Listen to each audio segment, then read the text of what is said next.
सभी को वापस पृथ्वी पर भेज देते हैं, लेकिन कुछ लोग रुकते हैं जो शुरू से पिंडोरा के लिए वफादार थे। उनके साथ एक बच्चा भी रुकता है क्योंकि वो इतना छोटा था कि वो स्पेस ट्रेवल नहीं कर सकता था। उसका नाम स्पाइडर है और वो कर्नल का ही बेटा होता है। इधर जैक को कबीले का सरदार बना दिया जाता है। उसके 3 बच्चे हैं, बड़ा नितेम, दूसरा लोआक और लड़की टुक। साथ ही डॉक्टर कीरी के भी एक बेटी होती है। वो लोग उसका नाम भी कीरी ही रखते हैं। जैक और उसका परिवार कीरी को गोद ले लेता है। ये सभी साथ हंसते खेलते बड़े हो रहे होते हैं। इनके साथ स्पाइडर भी बहुत अच्छे से घुल मिल जाता है। वो उनको अपने परिवार के जैसा ही मानता है। लेकिन जैक की पत्नी नितेरी, जिसको वो अपने दुश्मन कर्नल के बेटे होने की वजह से पसंद नहीं करती, जैक अपने बड़े बेटे को शिकार करना सिखाता है। अब वो पल जैक के लिए बहुत इमोशनल होता है। इनका समय खुशियों से बीतने लगता है। तभी एक रात अचानक से जैक और नितेरी को आसमान में शिप दिखाई पड़ते हैं। दोनों घबरा जाते हैं और वो सभी शिप उतरने से पहले ही उनके जंगल और जानवरों को जला डालते हैं। इतनी ज्यादा तबाही देखकर जैक परेशान और नितेरी टूट जाती है। इस बार वो पहले से भी कहीं ज्यादा तादाद में मशीनरी लाते हैं। फिर 1 साल बीत जाने के बाद पृथ्वीवासी कर्नल का क्लोन एक अवतार में बना लेते हैं, जिसमें वो उसकी सारी याददाश्त डाल देते हैं। पर उसको ये याद नहीं रहता कि वो मरा कैसे था, क्योंकि उसकी वो सारी यादें कर्नल खुद वीडियो में सेव करता है जब वो जिंदा था। और वो मरने से पहले की सारी कहानी वो अपने अवतार को वीडियो के जरिए सुनाता है। इधर जैक अपने कबीले की मदद से उनके गोला बारूद की सप्लाई पर हमला करके उनको लूट लेता है। इधर कर्नल अपने साथियों को पिंडोरा पर फिर से हमला करने और किसी भी हालत में जैक को पकड़ने का प्लान बनाता है और फिर अपने साथियों के साथ पिंडोरा पर अपने लोगों के मिलिट्री बेस पर पहुंचता है। वहां वो अपने जर्नल से मिलता है। जर्नल उसे बताती है, हमने पिछले 1 साल में इतना ज्यादा काम और कंस्ट्रक्शन किया है जितना पिछले 30 सालों में नहीं हुआ था, और हमें इस ग्रह को अपने लोगों के लिए पर्याप्त बनाने से पहले इन पिंडोरा वासियों का इलाज करना होगा, क्योंकि ये अब पहले से ज्यादा हमला करने लगे हैं, जिसकी वजह से हमको जान और माल का बहुत नुकसान हो रहा है। फिर वो जर्नल कर्नल को वहाँ भेजती है। कर्नल उसी जंगल में उतरता है जहाँ उसकी मौत हुई थी। इत्तेफाक से जैक के बच्चे और स्पाइडर भी वहाँ खेलने आते हैं। वो वहाँ कर्नल और उसकी टीम को देखकर समझ जाते हैं ये कबीले के नहीं बल्कि पृथ्वीवासियों के अवतार हैं। कर्नल वहाँ पड़े बैटल रॉबर्ट सूट को चेक करता है और उस पर अपना ही नाम देखकर समझ जाता है कि ये कंकाल उसी का है। फिर वो अपने सीने में घुसे तीरों को देखता है। तभी जैक का बेटा लोआक अपने वॉइस डिवाइस की मदद से जैक को वहाँ की सारी स्थिति बता देता है। जैक और नितेरी सारी बात सुनकर परेशान हो जाते हैं और वो उन बच्चों को बिना कोई आवाज करे वहाँ से निकलने के लिए कहते हैं। अब बच्चे वहाँ से निकलने लगते हैं, पर कर्नल के आदमी उन सबको पकड़ लेते हैं। कर्नल उनकी उंगलियों को देखकर समझ जाता है कि ये हाफ ब्रीड हैं, क्योंकि पिंडोरियंस की 4 ही उंगली होती है और इनकी 5 थी। कर्नल लोआक को देखकर पहचान लेता है कि ये जैक का ही बेटा है, लेकिन स्पाइडर कर्नल को देखकर अजीब सा महसूस करता है। अब कर्नल लोआक से उसके पिता के बारे में पूछता है, पर वो उसको कुछ नहीं बताता। तो कर्नल जैसे ही कीरी को मारने जाता है तो स्पाइडर भड़क जाता है। कर्नल उससे उसका नाम पूछता है। वो अपना नाम बताता है तो कर्नल को पता चलता है कि स्पाइडर उसी का बेटा है। वो उससे पूछता है, उन्होंने तो सबको पृथ्वी पर वापस भेज दिया था, तो तुम क्यों नहीं गए? तो स्पाइडर बताता है, मैं बच्चा था और इतने छोटे बच्चे स्पेस ट्रेवल नहीं कर सकते थे, इसलिए। फिर कर्नल जर्नल को अपनी लोकेशन बताता है। जर्नल उससे 10 मिनट में वहाँ पहुँचने को बोलती है। इतने कर्नल अपनी आखिरी समय का रिकॉर्डेड वीडियो देखता है जो उसे अपने बैटल रॉबर्ट सूट की मेमोरी में मिला था। अब उसको पता चलता है कि वो आखिर कैसे मरा था। अब कर्नल जनरल के आने का इंतजार करता है, पर उससे पहले ही जैक और नितेरी वहाँ आ जाती है और फिर उनकी कर्नल और उसकी टीम के साथ लड़ाई होती है, जिसमें वो अपने बच्चों को बचा लेते हैं। पर एक धमाके के प्रेशर से स्पाइडर बेहोश हो जाता है। कर्नल उसको उठाकर अपने साथ ले जाता है। कीरी रोते हुए जैक से कहती है कि वो स्पाइडर को ले गए हैं। जैक उसको गले लगाकर उसकी हिम्मत बांधता है। इधर जनरल स्पाइडर को टॉर्चर करके उन सभी का पता पूछती है, पर स्पाइडर उसको कुछ नहीं बताता। कर्नल को ये सब अच्छा नहीं लगता कि वो उसको इतना ज्यादा टॉर्चर कर रही है, तो अचानक से उस टॉर्चर को रोक देता है। उस टॉर्चर की वजह से स्पाइडर की नाक से खून निकल आता है। अब कर्नल जनरल से कहता है कि ये मुझे जानता है, मैं अपने तरीके से इससे बात उगलवा सकता हूँ। तो जनरल उससे कहती है, ये तुम्हारा बेटा नहीं है, और कहकर वहाँ से चली जाती है। पिंडोरा पर जैक अपनी पत्नी से कहता है कि अब हमको ये जगह छोड़नी पड़ेगी, क्योंकि स्पाइडर कर्नल के पास है और वो उसे सब उगलवा लेंगे। नितेरी वहाँ से जाने से मना करती है, तो जैक उसे समझाता है कि वो सिर्फ मेरे और तुम्हारे लिए ही यहाँ आए हैं, और अगर हम यहाँ रुके तो सारे कबीले को खत्म कर देंगे। इस बात को समझती हुई वो रोती हुई जैक के गले लग जाती है और चलने के लिए मान जाती है। इधर कर्नल स्पाइडर से बात करने आता है। वो स्पाइडर को अपना लॉकेट देता है। स्पाइडर उसे देखते ही तुरंत फेंक देता है। असल में वो अपने पिता से नफरत करता है, क्योंकि वो जानता है कि उसके पिता ने लोगों पर बहुत अत्याचार करे और बेगुनाहों को जान से मारा है। कर्नल स्पाइडर से कहता है, मैं चाहता हूँ तुम बस मेरे साथ चलो, इससे तुम यहाँ बंधे नहीं रहोगे और मैं तुम पर किसी बात का दबाव भी नहीं दूंगा। अगली सुबह जैक अपना पद त्याग करके अपने परिवार को लेकर वहाँ से चला जाता है और बहुत दिनों तक एक लंबा सफर तय करने के बाद मेटकानिया लीफ आइलैंड पहुँचता है। उस आइलैंड पे रहने वाले कबीलों का रहन सहन उन लोगों से बिल्कुल उलट होता है। वो कबीला आसमान की जगह पानी के अंदर का शिकारी होता है। उस कबीले के लोग जैक और उसके परिवार का मजाक उड़ाते हैं क्योंकि उन सब के मुकाबले जैक और उसके परिवार की पूंछ बेहद पतली होती है, हाथ भी पतले होते हैं और उन सब के सामने वो बहुत कमजोर दिखाई पड़ते हैं। तभी उस कबीले का सरदार अपनी पत्नी के साथ वहाँ आता है और वो जैक से पूछता है, तुम यहाँ क्यों आए हो? जैक कहता है, हम यहाँ आपके कबीले में शामिल होने आए हैं। तो सरदार उससे कहता है कि तुम जंगली वासी हो और हम पानी के, तुम्हारी कोई भी कुशलता यहाँ काम नहीं आएगी। जैक कहता है, हम जल्दी सीख लेंगे। तभी सरदार की पत्नी बोलती है, ये हमारे जैसे पानी में तेज नहीं तैर सकते और कीरी और बच्चों का हाथ देखकर कहती है, ये कोई सच्ची पैदाइश नहीं है, इनके शरीर में शैतान का खून है। तो जैक उसको अपना हाथ दिखाता है और कहता है, मेरे भी वैसे ही हैं और माँ एवा ने मुझे जीवन दान दिया है, उन्होंने ही मुझको कबूल किया है और अब मैं तुम में से एक हूँ। तभी नितीरी बताती है, तुम सब जानते हो कि मेरे पति ने अपने दम पर पृथ्वीवासियों को हराकर हमारे कबीले को बचाया है। तो सरदार की पत्नी कहती है, और तुम अब खुद को छुपाते फिर रहे हो। जैक दोनों को शांत कराता है। तो सरदार जैक से कहता है, मैं तुम्हारी लड़ाई यहाँ तक नहीं लाना चाहता। तो जैक कहता है, मैं यहाँ लड़ाई नहीं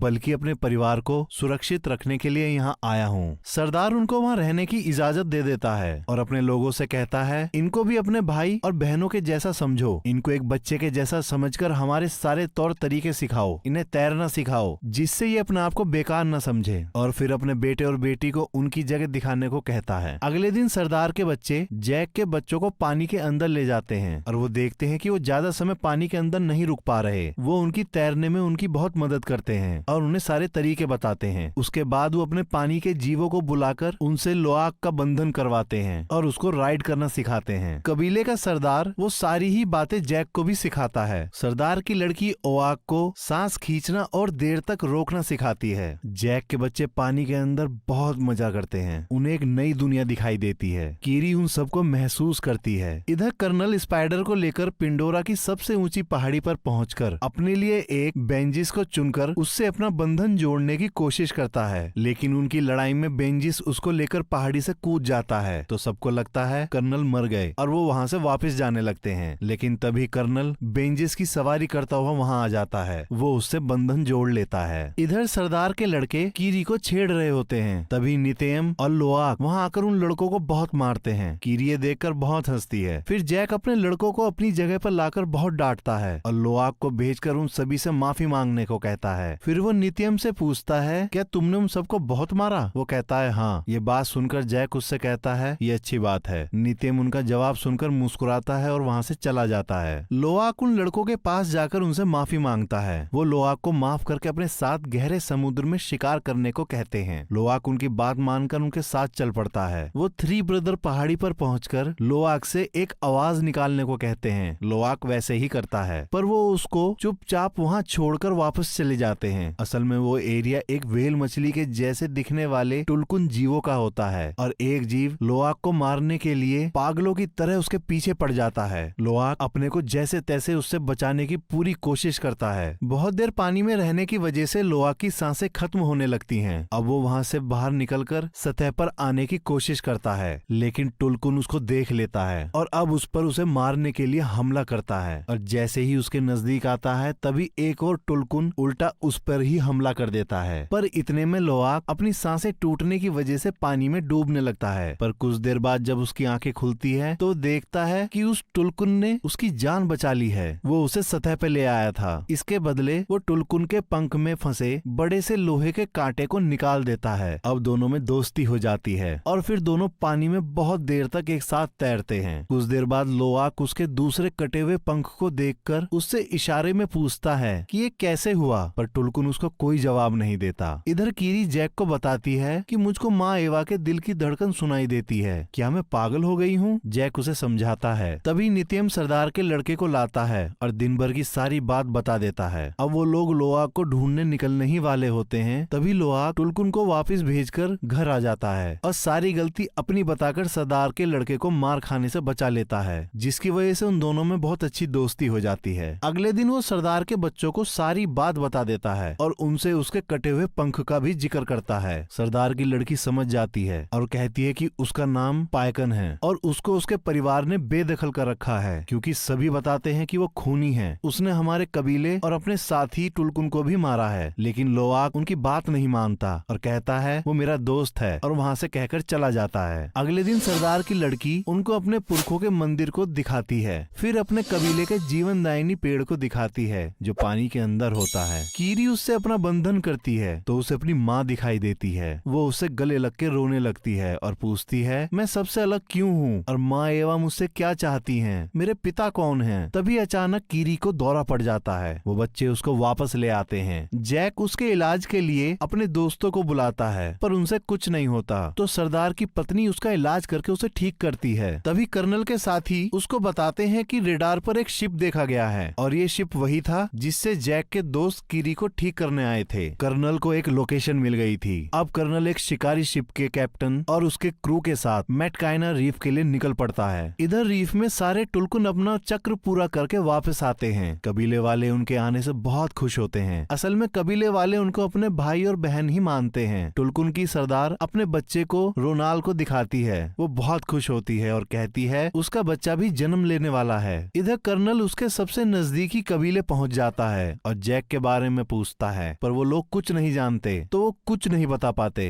वो गुस्से में उनके घरों को जला देता है और वहाँ से दूसरे कबीले के लिए निकल जाता है। जैक को सरदार पड़ोसी कबीले की जानकारी देता है और कहता है वो तुमको ढूंढ रहे हैं। नितेरी जैक से कहती है हम कब तक भागते रहेंगे? हमको अगर चैन की सांस लेनी है तो हमें उसे मारना पड़ेगा। इतनी मेहनत करने के बाद भी कर्नल को कुछ पता नहीं चलता तो अपना प्लान बदल देता है और जो उस शिप का कप्तान चाहता था कि वो टुलकुन का शिकार करे वो उसे इजाजत दे देता है। अब लोआक पायकन के पास पहुंचता है और उससे कहता है मैं तुम पर भरोसा करता हूँ, तुम भी मुझ पर भरोसा करो और तुम्हारे साथ क्या हुआ था वो मुझे बताओ। और उसको ऐसा करते हुए उसके साथी देख लेते हैं। पायकन अपना मुंह खोलता है। लोआक अंदर जाकर अपना बंधन जोड़ता है जिससे उसको सब पता चल जाता है कि उसने सिर्फ अपने साथियों और कबीले वालों को बचाने की कोशिश करी थी। उसमें उसकी कोई गलती नहीं थी और उसने किसी को नहीं मारा। अब उस कबीले के सरदार को पता चलता है कि लोआक पायकन के पास गया था, जिसकी वजह से वो उसको डांट लगाता है और बताता है टुलकुन पहले खूनी दरिंदे हुआ करते थे और बहुत ज्यादा मार काट करने के बाद उन्होंने दरिंदगी त्याग दी और शांति को ही अपने जीवन का मूल आधार बनाया। पर पायकन ने उनके नियम तोड़कर वापस दरिंदगी दिखाई तो उसको बरादरी से बेदखल कर दिया। लोआक उसको सच बताने लगता है पर जैक उसको बोलने नहीं देता। इधर कर्नल की टीम टुलकुन की सरदार पर ही ट्रैकर लगा देती है क्योंकि वो अपने बच्चे की वजह से तेज नहीं तैर सकती थी। अब वो सारे शिकारी, अब वो कैप्टन बड़ी बेरहमी के साथ उसको घेर कर मार देता है और अपने शिप पर लाकर उसके दिमाग में ड्रिल करके पीले कलर का सारा तरल निकाल लेता है और वो बताता है कि ये तरल सबसे कीमती है और इतने से तरल की कीमत 660 करोड़ रुपए है और इसी के पैसों की वजह से ही कर्नल तुम अपना काम कर पा रहे हो। इधर कबीले वाले टुलकुन की लाश के पास पहुंचते हैं। सरदार की पत्नी उसको देखकर बहुत रोती है और बताती है कि ये मेरी आत्म बहन थी और इसने न जाने कितनी साइकिल पूरी करने के बाद अपने बच्चे को पाया था और वो वापस आकर लड़ाई का ऐलान करती है। लेकिन जैक उनको समझाता है कि अगर तुम उनसे लड़े तो वो तुम्हारा सब कुछ खत्म कर देंगे, उनको भी जिनको तुम प्यार करते हो। और उन्हें ट्रैकर को दिखाकर कहता है हमको टुलकुन की जिंदगी बचानी है तो ऐसा कुछ भी उन पर दिखाई दे तो मुझको बताओ, मैं इन ट्रैकर्स को बंद कर सकता हूँ जिसकी वजह से उनकी जान बच सकती है। और ये बात सभी टुलकुन तक पहुँचाने को कहता है। सब मान जाते हैं। फिर जैक चुपके से नितिरी को बताता है कि वो टुलकुन का नहीं बल्कि हमारा शिकार करना चाहते हैं। अब लोआक पायकन के पास उसको सावधान करने के लिए निकल पड़ता है क्योंकि वो जानता था कि उसे कोई नहीं बताएगा, लेकिन सारे बच्चे उसे रोकने की कोशिश करते हैं पर वो वहाँ से निकल जाता है तो भी सारे बच्चे उसका पीछा करते हैं। इधर कप्तान दूसरे शिकार की तैयारी करता है। लोआक पायकन के पास पहुँचता है। वो पायकन पर ट्रैकर देखकर घबरा जाता है और उस ट्रैकर को निकालने की कोशिश करता है। तभी सामने से शिकारी जहाज को देखकर वो घबरा जाता है। अब सब बच्चे वहाँ पहुंचकर उस ट्रैकर को निकालने की बहुत कोशिश करते हैं पर वो उनसे भी नहीं निकलता। फिर लोआक अपने पिता को सब बता देता है। तभी जैक सरदार को बता देता है। वो सब तैयार होकर उनकी तरफ निकल पड़ते हैं। कर्नल उन बच्चों को टुलकुन के पास देखकर बहुत खुश होता है। बच्चे ट्रैकर को निकाल देते हैं और उसे समुद्र में फेंक देते हैं और खुद भी समुद्र में अंदर छुप जाते हैं और पाइकन बचकर निकल जाता है। कर्नल छोटी सबमरीन से उनको पकड़ने का आदेश देता है। कुछ देर मशक्कत करने के बाद वो सरदार की बेटी और टुको जाल डालकर पकड़ लेते हैं। लोवाक भी उनको छुड़ाने के चक्कर में पकड़ा जाता है। स्पाइडर ये देखकर उनके पास भागा आता है, पर वो लोग उसे पकड़कर वापस अंदर ले जाते हैं। कर्नल उन तीनों बच्चों को वहीं बाहर डेक पर बांध देता है और जैक से अकेले आने को बोलता है, नहीं तो बच्चों को मार देने की धमकी देता है। जैक खुद को सरेंडर करने को तैयार हो जाता है। पाइकन पानी के अंदर से लोवाक को शिप पर बंधा देख गुस्से से पागल हो जाता है और समुद्र के अंदर पत्थरों को तोड़ने लगता है। अब वो उसको बचाने की ठानकर अपने सारे नियम फिर से तोड़कर शिप पर कूद पड़ता है और वहाँ सब कुछ तोड़ने लगता है। उसको देखकर शिप का कैप्टन उसका शिकार करने के लिए वहाँ आ जाता है और ये सब देखते हुए कबीले वाले भी लड़ाई में कूद पड़ते हैं। कप्तान पाइकन पर रॉकेट छोड़ता है, पर वो अपने सिर नीचे कर लेता है, जिससे रॉकेट उससे टकराकर कप्तान के शिप पर ही फट जाता है। ऐसा देख कप्तान हैरान हो जाता है। अब उन सभी लोगों में बड़ी भयंकर लड़ाई शुरू हो जाती है और सब अपने दुश्मनों को मारने लगते हैं। इधर पानी के अंदर कीरी अपने बंधन को उनके जीवनदायिनी पेड़ से जोड़कर कर्नल की सबमरीन्स को तोड़ देती है, जिसको देखकर सरदार के लड़के बड़े हैरान होते हैं। शिप के अंदर स्पाइडर भी शिप के कंट्रोलर को तोड़ देता है, जिसकी वजह से शिप चट्टान से जाकर टकरा जाता है और उसमें पानी भरने लगता है। कप्तान अब पाइकन को पकड़ने के लिए तार से बंधे एंकर को उस पर शूट करता है, पर पाइकन बड़ी चालाकी से उससे बचकर अपने सिर से जानबूझकर उस